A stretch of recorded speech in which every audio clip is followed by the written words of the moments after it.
Hello professionals, क्या आप अपनी प्रॉब्लम्स से थक गए हो? आज मैं आपको एक जादुई तरीका बताने वाला हूं जिससे आपकी प्रॉब्लम्स आधी हो जाएंगी। इसे कहते हैं किडलिन्स लॉ। तो ये किडलिन्स लॉ क्या है? ये बहुत सिंपल है। इसमें कहा गया है कि अगर आप अपनी प्रॉब्लम लिख लेते हो तो आप उसे आधा सॉल्व कर चुके होते हो। मान लो आपको काम में कोई दिक्कत आ रही है।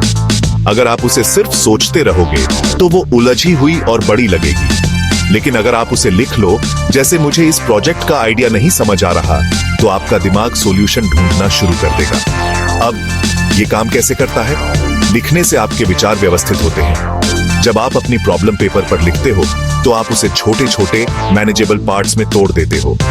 वो कम डरावनी और ज्यादा आसान लगने लगती है, और आपको ऐसी चीजें भी दिख सकती हैं जो पहले नहीं दिखी थी। जैसे अगर आप लिखते हो मुझे टाइम मैनेजमेंट में प्रॉब्लम हो रही है, तो आप आसानी से सॉल्यूशन ढूंढ सकते हो, जैसे टाइम टेबल बनाना। तो किडलिन्स लॉ कैसे यूज करते हैं? ये बहुत आसान है। मैं आपको 3 सिंपल स्टेप्स बताता हूँ।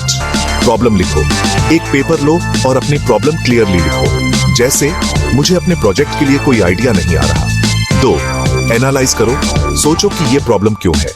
शायद आपको ज्यादा रिसर्च करने की जरूरत है या किसी से सलाह लेने की। 3, सॉल्यूशन लिखो, पॉसिबल सॉल्यूशन लिखो। जैसे मैं आज 2 घंटे रिसर्च करूंगा और अपने कॉलीग से बात करूंगा। इन स्टेप्स को फॉलो करो और आप देखेंगे कि आपकी प्रॉब्लम छोटी हो जाएगी। चलो कुछ रियल लाइफ एग्जांपल देखते हैं। राइट, अगर कोई टॉपिक समझ नहीं आ रहा है तो उसे लिख लो और छोटे छोटे क्वेश्चंस में तोड़ दो। काम, अगर आपको जॉब में स्ट्रेस हो रहा है तो लिखो कि स्ट्रेस किस वजह से हो रहा है। शायद बहुत ज्यादा काम है, तो अपना टाइम अच्छे से मैनेज करो। पर्सनल लाइफ, अगर आप किसी दोस्त से नाराज हो तो अपनी फीलिंग्स लिख लो। इससे आपको बेहतर डिसीजन लेने में मदद मिलेगी। मैंने खुद इस लॉ को ट्राई किया है और यकीन मानो, ये जादू की तरह काम करता है। तो दोस्तों, किडलिन्स लॉ आपकी लाइफ को बहुत आसान बना सकता है।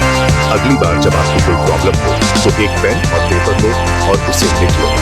मैं गारंटी देता हूँ कि आपको तुरंत आराम मिलेगा।